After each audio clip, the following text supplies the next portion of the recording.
දැන් ඔය චාමිකයාගේ සීන් එකේ තියෙන චාමිකයාට මේ චාමිකයාට විතරක් ඇවිල්ලා දික් කරන්න බෑ ඉතින් කොහොමත් ඉතින් ඒවා ඉතින් ප්‍රශ්න ඉතින් විසඳ ගන්න ඕනේ චාමිකයා. හැබැයි උනාට ඔය ක්‍රිකට් ගහන උන් ඉන්නවනේ. උන් එක එක જાති උන්. ඒ කියන්නේ ඔය නයිට් ක්ලබ් යනවා බීලා මේව කරනවා.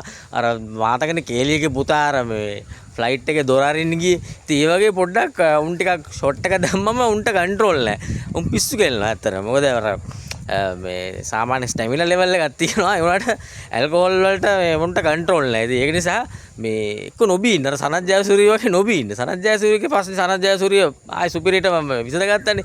ඉතින් ඒ වගේ කරගන්න ඕනේ මිනිස්සු උනාම. දැන් ඔය ක්‍රිකටර්ස්ලා ඉන්නවනේ දැන් ක්‍රිකට් ගහන්න යන්නේ ගොඩක්. උන් නයිට් ක්ලබ් යන්නේ. ඔන්න උකුන්ට හොඳ පාඩමක් ඕක. ඇත්තටම කියනවනම් ඔය මිනිස්සුන්ගේ සල්ලි ඩොලර් වලින් පඩි හම්බ වෙනවා. දැන් බදුත් මොකද ගහන්න එපා කියලා කියනවනේ.